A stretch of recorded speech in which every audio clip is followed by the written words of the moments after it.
What's going on, y'all? Welcome to the Closer to Home podcast, where we talk about all things culture through the lens of being a believer. I'm Chuck. I'm Rocky, and this is episode 3.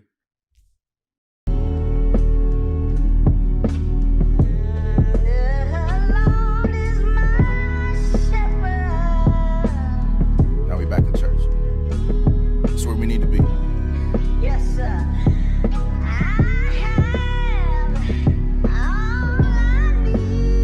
Shit, talking right. Real right. 12 tribes posted at the gates. Watches on the wall, got that Jasper on the face. Revelation takeaways. This is just the welcome, but you gotta keep the faith to stay. Feeling like Kobe on the breakaway. Like I've been writing rhymes on a paper plane. Waiting on the Lord till he make a way. Why these hooks got him reaching for the skies like Kareem? I'm too different. Different for this world like a dean. Too much scripture for this world to try to shackle up my soul. With my back against the wall, I get back up with my bros. See the jackal in the field, I can't tackle this alone. First Adam in the grave, second Adam on the throne. All right, so to start off this pod, I actually want to tell a story. Word, let me hear it. All right, so in undergrad, right? So I think like my junior year of school, I gave my life to Christ, and I'm like, yo, I'm gonna live this total different life. And I was struggling, one foot in, one foot out. It was kind of just the lifestyle I was living. I was battling my own, you know what I'm saying? Word. So I told myself, I'm gonna give myself one whole year. I'm just not gonna drink. So I'm like, 365 days, Chuck, don't drink nothing. You know what I'm saying? Dedicate that time, get closer to God. At Hampton is crazy. At Hampton. It was crazy. And College Spirit is crazy, but go ahead. Respectfully. So Hampton has this tradition. It's called 100 days. So when it's 100 days from when the seniors graduate, the whole campus is just a party. So from like 9 a.m. people are in their class like lit, like inside of like, you know, like the coffee mug joints with the straw. Like everybody's getting lit. It's like, I remember the first time I pulled up there like on campus, and I was just visiting at this time. It's in the student center, probably by like, we had a joint called 12 to 2, and 12 to 2 the parties, student center just goes up. I remember walking in there at like 1 o'clock p.m. and you could take like a breathalyzer and just put it in the air. It was potent. Like everybody was lit in this joint. All right, but so I'm like, okay, 365 days, but really 364. Because in February, when it's 100 days, I'm gonna celebrate and I'm gonna drink. Then after that, like I'm okay, all right. Yeah. So at this point in time, again, I'm at a point of leadership inside of my on-campus ministry. Like I'm making it do what it do, staying faithful, abstaining, like doing all the things that I thought that I should have been doing. So this one day comes around, right? And at this point, I'm like leading different like Bible studies, stuff like that. And I'm like, okay, when 100 days comes, like I'm gonna go up. And I'm like, but I can't go up like normally. Like if you know anybody from Hampton, like we bougie folk. So I'm like, all right, I'm gonna buy like 8 bottles of champagne, and I'm gonna pop a bottle every hour on the hour. Son, I was on one. So the littles come over, all the homies come over. We have like crazy brunch. Everything is lit. And then my apartment was like right across the street from campus. So literally at like 12 o'clock, 1 o'clock, 2 o'clock, you go over to the student center like as people. Everybody just mobs.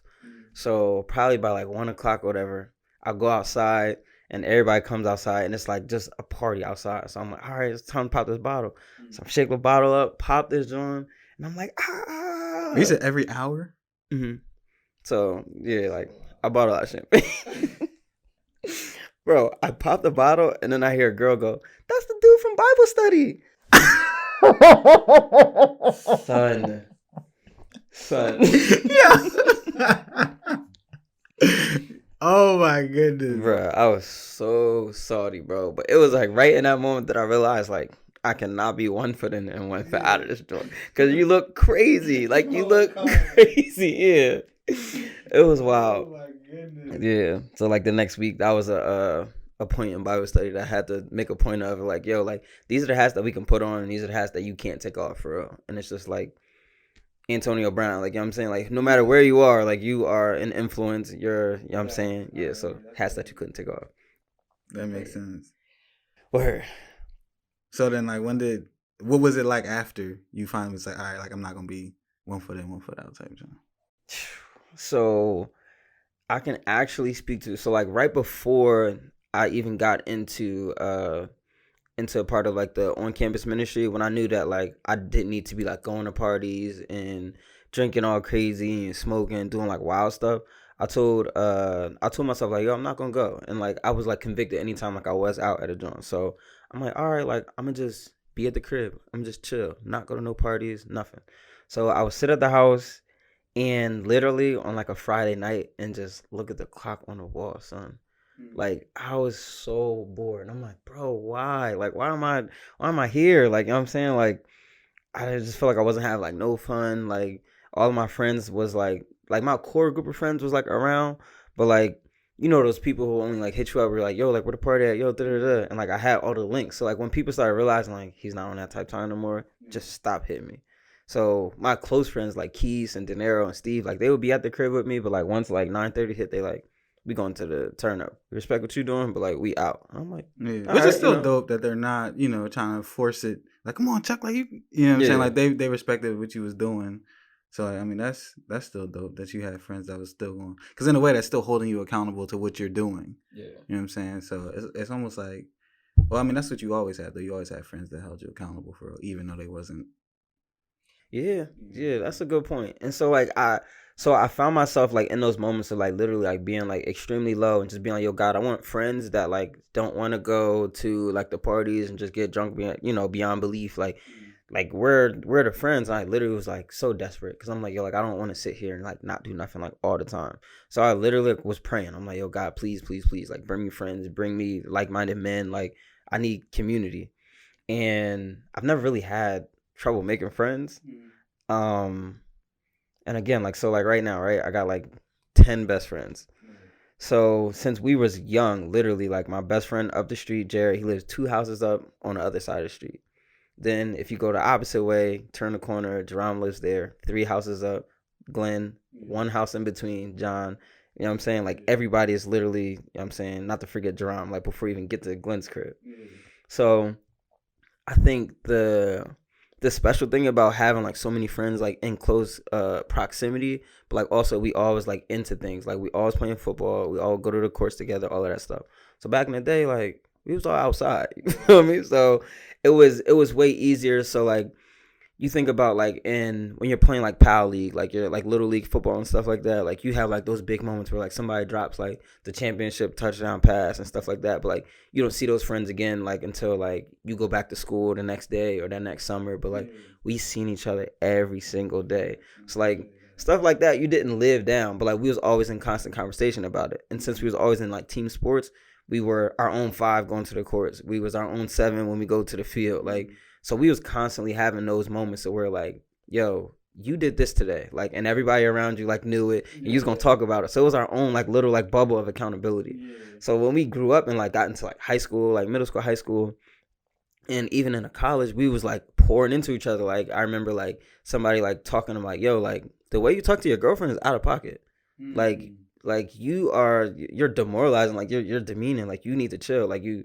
And I'm literally like, dang, like, you know what I'm saying? Like, I guess that is kind of crazy for me. Like, but they had the authority because they've been with me for so long and they like talk with me for so long. But I've never really had like, a lapse inside of friends because it's been the same 10 of us. We lived in the same crib for I don't know how long, but like they've always been with me. Yeah. I mean, I had all those same friends. So like, I was used to that. I was used to us going to football, basketball, all that. We had the most iconic football game at the church, or you know what I'm saying. But all of that, the All-Star game was crazy. The All-Star game it was a Pro Bowl. It was crazy. But the accountability part that we gained as friends derailed for me when I left and moved to Texas, because you got this guy now who I'm at a school where it's basically like 98% white people. All right. Well, how old are you? At that point, I'm 14, right? And I'm like 6'1", 180 pounds with locks and tattoos. So it was like, who is this guy? So it was like, there was this fear factor that everyone had towards me. So no one wants to check me. No one wants to tell me anything. But also, there was this love for me because I'm also like the cool, fun star football player. Yeah. So I could do whatever I want on the football field, in the classroom, at the parties, like, no one's going to tell me anything. No one's going to check me. So I lost all accountability friends, like, at that point. right? And then when I go to college and I'm this wild dude, I just ended up surrounding myself with people who are just like me. So, like, at college, like, there were now people that weren't scared of me, anything like that, that would hold me accountable, but I didn't even seek those type of people. I just wanted people that was going to be just like me. So we're just all just having fun, partying, drinking, all types of stuff. And no one's holding me accountable. Accountability didn't, literally accountable friends didn't come back around for me until like maybe a couple years ago. Like, and that happened because I get into a relationship, my current relationship, and I saw her and her friends. And I'm like, and her friends, I thought they cloned her. I was like, what the heck? Like, just God-fearing future doctor, like just beautiful women that all reflected her. And I'm like, if the first thing I thought when I saw her and her friends were, wow, that's a great reflection of you, I'm like, what are people saying when they see me? Yeah, birds of a feather. Yeah, like literally. So I was like, dang. So that was the first time that I was like, okay, wait, I need to check my circle, look at my friends. And at that point, like, what I'm saying, I had you holding me accountable. I had her holding me accountable, but I didn't have a circle. You know what I'm saying? I didn't have a village yet. So now I'm the only person in my friend group that's holding people accountable. And I'm coming to them and they are loving it. They're like, yo, you're the guy that's always checking me. That's always, I'm like, yeah, but like, who's checking me? Who's my friend that's going to hold me accountable? Like, who's that? So then that's when I started praying for that. I'm like, God, like, I need friends that I can trust, that I can come to, that will hold me accountable, that will lift me up, because I don't have that. You know what I'm saying? And it's a reflection on me that I don't have that. And he answered, changed my whole circle up. Like, these last couple of years, he started just like switching people out and started, Are they like fallouts, or is it kind of like I gotta peacefully walk away? So this is the thing. Like, God's so graceful that he did it so smooth. He's smooth with it. So like, God, he's not like, all right, so you said you wanted new friends. Like, he ain't it.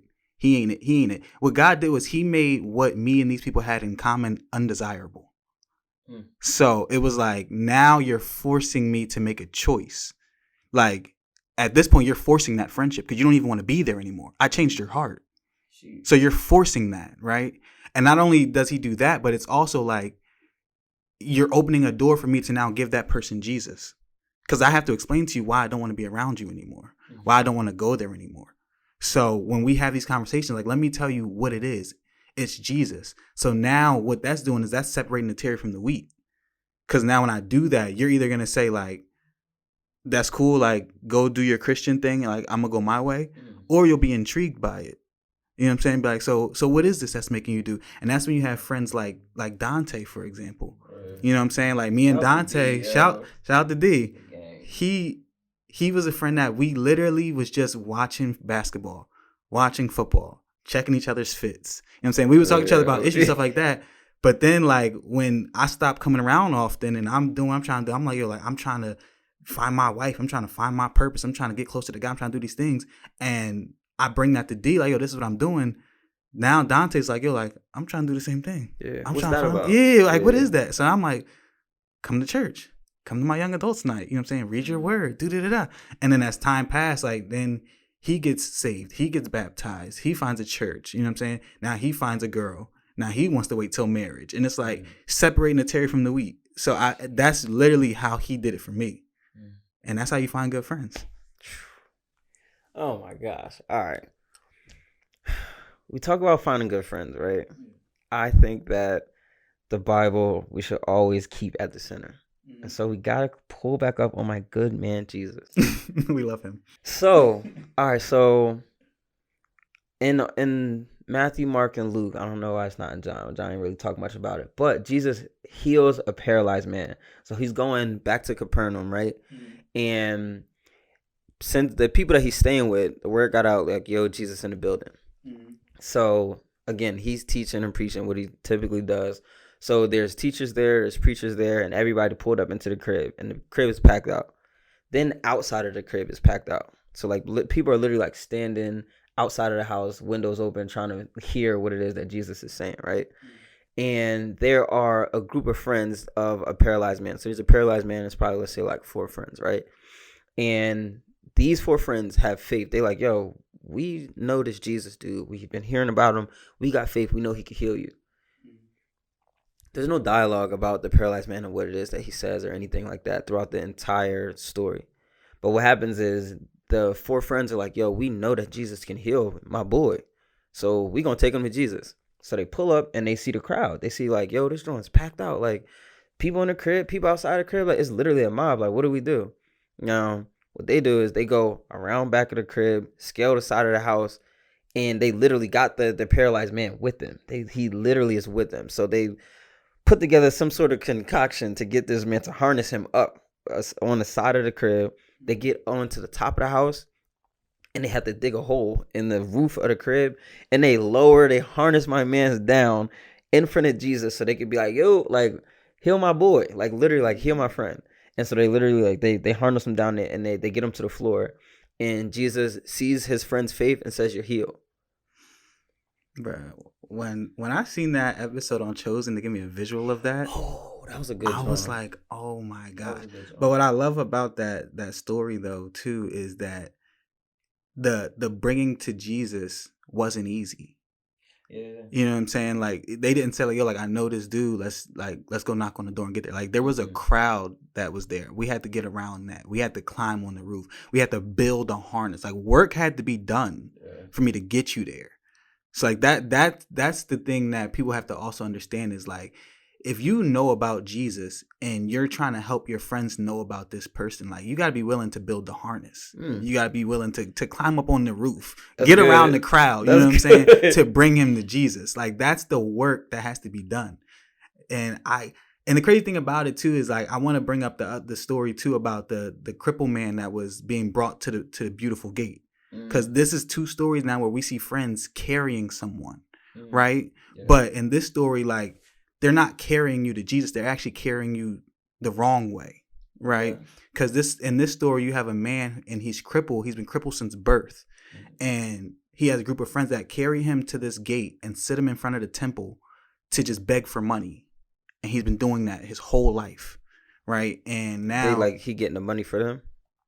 No, it's for it. Well, I'm pretty sure they share it, but they don't go into detail with that. But that's how he lives. Okay. I can't do nothing because I'm crippled. So just take me to the gate and let me ask for money. Right? Yeah. So on this one day, they carry him to the gate. They sit him in front of the gate, in front of the temple. And John and Peter walk up. And he says, yo, can I get some silver and some gold? And they were like, yo, we don't got that, but we'll give you what we do have. We got Jesus. Stand up. Stands him up and heals him. And then they walk him into the temple. And they just walk in together and they praise God. And that story to me is so crazy is because when you think about it, the people that were carrying him had the ability to take him where he needed to go the whole time. Y'all could have went to that temple, right? But y'all never did. Because it's like, I see 2 things when I read that. One is you liked the season that he was in. You like the dynamic of that friendship. You need me. Yeah. You know what I'm saying? You need me. This works for us. So like we'll stay here. If I take you to the temple and you get what you need, you're not gonna need me anymore. You'll need him. So you have those types of friends that want to keep you where you're at. They don't want to see you thrive and not need them anymore. I like the dynamic. I like that we're all on the same level here. So I don't want to do that. So yeah, I believe also that it's like certain people like can't see anything past like their own ceiling. You know what I'm saying? And it's like it's a glass ceiling too, because they're the ones that put it there. You know what I'm saying? Like they could go way higher than that, but the only thing they see is like, yo, put a little bit of work in. I carry this boy to this gate. He asked for this money and he bring home the bread. You know what I'm saying? Like it's not much else that I want out of life. This is free labor. Like they probably go about their entire day, go live life or whatever, do what they got to do, and then come back, pick bowl up with their whole like bucket of money. You feel me? Like there's certain people who is like, yo, like all I have to do is pay $20 for the bottle this weekend. He's going to cover the section. We going to the club. I'm going to get whatever residual women want to come. You know what I'm saying? Like, and everything is still just like, there's a ceiling. Like, you know what I'm saying? Like there's so much more to it. It's just like, yo, like y'all go ahead. What you about to say? Well, I was going to say like, cause everything you're saying is facts and it still makes them like friends. Cause what they think they're doing is good. Yeah. You know what I'm saying? You have that person that calls you and says like, yo, like, I just got into it with my girl You know what I'm saying? We went through X, Y, and Z.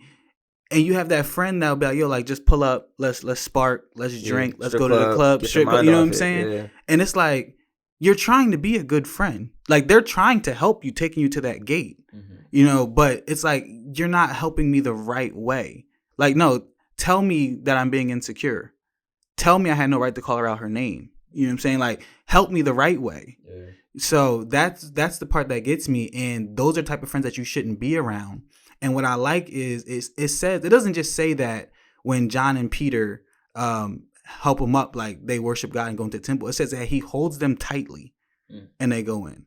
So that to me, I love it because It's an embrace. Yeah, he didn't hesitate to switch up his circle. That's what I like about it. Like, I feel like we have people who feel like they have to stay friends with people out of obligation. I've known you for 10 years. Our families know each other. We're family. You know what I'm saying? Things like that. We've been through these things together. You know what I'm saying? We sat in a cell together. Like, we've been through all these things. So, like, That we're trauma obligated. bonding, yo. Yeah, That that sounds trauma real. bond. Like, he didn't hesitate. You've been lame since birth. They've been carrying you for this long. He didn't hesitate to go with John and Peter with no remorse. Like, you have to be like that, because also the same way they never took you there, now you realize that your circle is taking you places that you've never been. So you have to be able to switch up your circle, because they'll take you to places you've never even been before. It's crazy you say that, because again, I'm bringing it back to undergrad. Like, so my homies in school, like two closest homies are literally my roommate and Steve. So De Niro and Steve.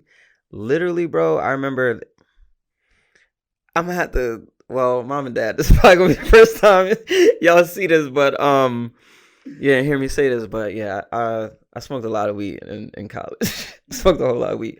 But we would like literally like be sitting at the table and we're sparking or whatever, and one of us would be like, yo, you know what? Like, I'm gonna stop sparking the gas, or like I'm gonna stop. I need like a month or whatever, or I got a such and such coming up, new job, I gotta figure it out.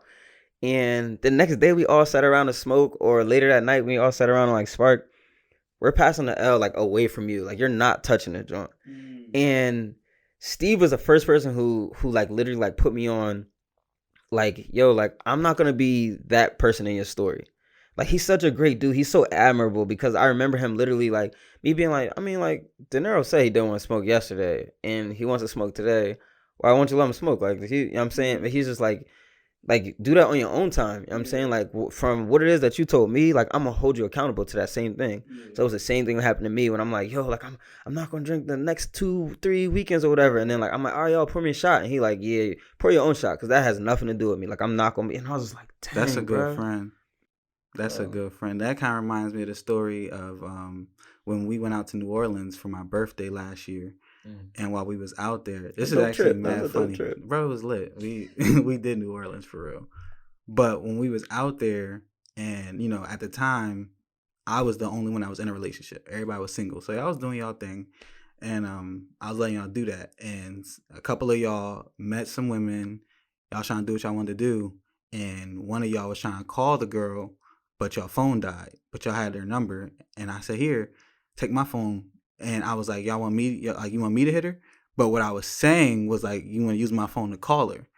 But the way I said it was, you want me, like, should I hit her? Y'all took it as, do y'all want me to actually like pursue smash. her? Yeah, like smash her. And literally, like, all three of y'all grabbed me like, don't you dare. Like, you know what I'm saying? Like, you got a good one at home. Yeah. And I loved it, because literally the friends that I've had prior to that time, if they knew, if I actually meant that, like, yo, like, should I actually hit it? They would have been like, I mean, she ain't gonna find out. You know what I'm saying? It's your birthday. She live in another country. They would have gave me all the excuses in the world to just enable me to continue to be how I am, or continue, you know, to do what I'm doing. So like, that was like a time of showing me, like, even if you want it, like, I'm not giving it to you, which kind of goes back to the story, because like the crippled man was asking for silver and gold but didn't get it. I'm not gonna give you what you want. Like, I'm gonna give you what you need. You need friends that are gonna do that. Like, no, I'm not gonna give you what you're asking for. If you're upset and you're angry and you asking for a blunt, I'm not gonna give you that. But I'll pray for you. You know what I'm saying? Like, those are the type of friends that you need. Yeah, and that's dope, because and you said this on to me before, but a lot of my homies, like, who are in relationships, they be like, yo, like, my girl never minds on hang out with you, but like sometimes with my other homies, they be on like, you about to go see such and such, like, oh, y'all about to go, you know what I'm saying? Like, they be like, I be having to check in, and I'm like, yo, that don't, you know what I'm saying? Like, that don't like do nothing for you. Like, it starts to be like, yo, like, what is it about these people that when I'm around them, my spouse, my significant other, this person I chose to do life with, is eerie about like just me living my everyday life. You know what I'm saying? And it's just like that, like that's, you know, people like to be like, nah, like, you know what I'm saying? The people you hang with don't always necessarily have to do too much with like who you are. But just like you said at the beginning, like birds of a feather, you know what I'm saying? Like, you know, typically like that's your flock. Like those is your peoples. And it's just like, literally, this is a paralyzed man who Jesus says at the end of this story, he says, pick up your mat and walk, like go. And he's healed. And again, it doesn't say anything about this paralyzed man, his wanting to be healed, his dialogue with his friends, nothing. It just says that his friends had so much faith, they brought him to Jesus, and then it says Jesus saw their faith and healed him. And it's like, yo, like if Jesus will heal you literally from the faith of others, from the faith of your community, the people that he puts around you, why do you not think that the people you surround yourself with is important? That's so good. And that really takes me to, because like how I was saying earlier, like how I separated myself from certain friends and then I got new friends. There's also friends that I was praying for, that I had, that I'm like, you know, help them the way you help me. You ain't just kick everybody to the wayside. Yeah, Life you know what I'm different saying? now, Like, baby. so like I have friends that like I went to college with, and we were like inseparable. But I'm like, the path that I'm going is going to lead us to being separated. And I don't want us to be inseparable. But the only way that we can be together is if he dies to himself the way I died to myself and follows you. And now, like, those same people where we were calling to reminisce on the good days, we're now calling for Bible study. You know what I'm saying? So it's very much important. And they don't even know, like, that those pulls on their heart, those tugs, were from prayers from their friends. So it's very vital that you know it's very vital that you surround yourself with people that are God-fearing, that have relationships with God and are selfless. Yeah. You know what I'm saying? That are willing to pray for you, intercess for you. So, I agree with that 100%. I do want to ask you, because I don't feel like you touched too much on it, but like, what does it look like with your circle now? All right, so and that's a dope question, because it's literally like, I remember being, and I always take it back to college, because everything was like, that was my world. Like, you know, like you didn't have to worry about much else outside of like that bubble of like everything it is that was going on there. So everything was like magnified. But I remember being there and looking kind of like at like these people who were in Christ, like when I got a part of the ministry, who like loved on each other, who like prayed for each other, different things like that. So like me and my homies now, like Isaiah, like me and him will be rapping, and like we'll go to the gym. And again, like, you always, anytime people go to the gym, you putting your headphones in or whatever, because like you like, I gotta get in my zone, I gotta get in my bag. Like, it's almost taboo to be in the gym and not have headphones on. Again, because your heart is open. You know what I'm saying? Like, all of this stuff is gonna continue to play into each other. But when me and him have conversations and we'll go to the gym and we'll be rapping and talking about stuff, we're literally building. And like, when I say building, like it's building on different thoughts that we have about what we want to do with our ministries. It's about like relationship stuff, about where it is that we think that things are going. It's about like things that we're like carrying, like actual like stuff. Like, I'm like, bro, like I'm going through the book of James right now. Like, you know what I'm saying? Like, there's literal like yo, like I was reading John, like literally, bro, like we're going through and talking about edifying stuff. Like, it's things for my soul. And I like, when I get done with a conversation with him or other people inside of my circle, it's like, yo, like this was life-giving. Like, I'll talk to my homie Kai, and all it is Kai ever wants to talk about, bro, is life-giving things. Like he's always like, bro, like what do you dream to do? Like, you know what I'm saying? I'm just like, dang, dog, like, you know what I'm saying? Like, how many times are you like, and you know, there are people who are kind of like go-getters, you know what I'm saying, and kind of like grinders like that, but it's always about like, yeah, like what makes you happy? Like this man like is so centered on Christ, and he's so centered on like his future that it's bound to like rub off on you. But it's in a way, again, that's God's servant. So like my homies in school, Denaro and Steve, I always felt like I should have never been in a room with people that I'm the hardest working in the room, have the most bread in the room. Like, you know what I'm saying? Like I never felt like I could outwork Denaro, but I will always try. You know what I'm saying? Steve, no one is more organized or meticulous about the things that they do. Everything is planned out. You know what I'm saying? And like these are people who I'm just like, word, like when I get out of here, like these are people I want to surround myself by. But it put me in the mindset of wanting to be around people who are always trying to pull me up, but we're always still inside of a healthy competition to get forward and get ahead. Yeah, no, that's the biggest blessing that like I've gotten through praying to God for like a new circle is surrounding myself with people that can give me things that are greater than I am in certain spaces, and they're giving me things that edify me. You know what I'm saying? And I feel like that's the difference between, this was gonna be my next question, so I do want to know your thoughts on it, but I think that's the difference between like worldly friends and godly friends, right? Because one thing is the way they love you is different. And I think with that, what I mean by that is they love you the way God loves, right? So when you have people that don't know God, they love you the way they think they're supposed to love you. Yeah. You know what I'm saying? And sometimes it can be off. It could be wrong, and you might not receive it.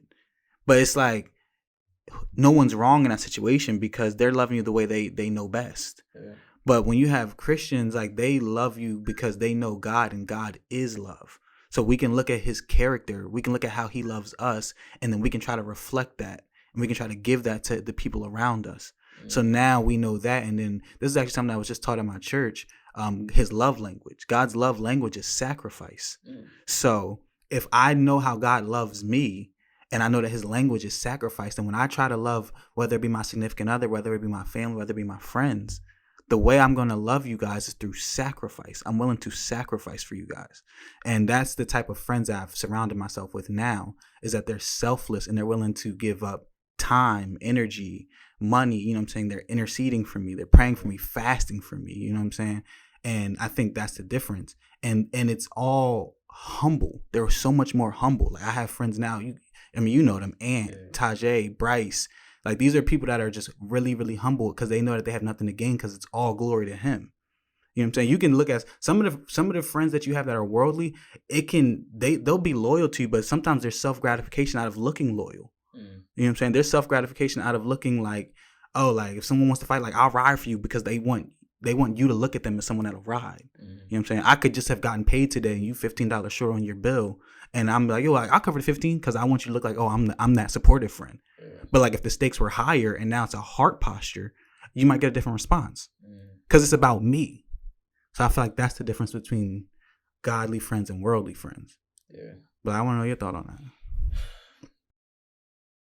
I think it's easy to talk about like our relationship, but I would have to, you know what I'm saying? Like literally, like just it's the heart posture, like to have someone like, even like when we was on the phone this morning, we talking about like different things that we like going through, and we had to be like, yo, I had to like, when we hung the phone up, I just prayed. I'm like, yo, God, like help me understand more like what he's talking about. Like help me understand, help us get on the same page, get in the same accord, like, and so that we can be in alignment with each other. And I'm just praying over like your life and what you got going on, different things like that.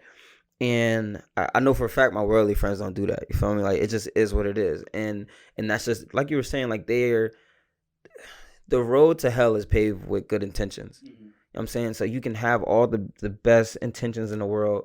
If somebody gets hit by a car in the middle of the street and you're like, oh my gosh, let me pick them up and drag them to, you know what I'm saying, the hospital or whatever, but you pick them up and it breaks his back even more. You know what I'm saying? Like it's just like you still did harm to this person, harm that wouldn't have happened if you tried to help. Yeah. And that's what I mean by the road to hell is paved with good intentions. Like people can mean all the well, just like you're saying, but if they have the wrong well in mind, they'll still do you harm. And that's where it is that I feel like my worldly friends and my godly friends differ. because my godly friends are centered on Christ and they understand. They're like, yo, like sometimes we got to tell you what's real and it's going to hurt. But again, you know, can you say the quote that you said again when the Bible's talking about disagreements? And it's saying like that one person is that if you disagree with someone, you should come back with another person. Oh, it was it says that if your friend has sinned, then you're supposed to go to him and have a one-on-one conversation, and if you help him and he agrees, then you've gained a brother. And if he still doesn't get it, then you come back with 2 more people. And if he still doesn't get it, then you come back with a church. Yeah. I mean, like, come on, son. And that's what I'm saying. Like, again, like, and nobody's perfect. And I fell into sin, like, often and more times than, you know what I'm saying, whatever. But, like, again, like, God, there's grace for that. And God is always healing us and he's always bringing us back. But to be able to be in that position of someone who's like, yo, like, you're in right standing. Like, I know that you're somebody who's upstanding and you're living by the book. When you speak to me, I know that it's not out of any malice. I know it's not out of any ill will. Like, you are speaking because you know better. Like, you want better for me. And, like, your heart is in the right place. And you're always going to be able to open this book, crack it open, and say, like, yo, right here says this. You know what I'm saying? And if that's the same morals and standards that I hold myself to, then it's going to be universal. Whereas if my homies can say FBs and get money, like, that's kind of the, you know, that's the motto.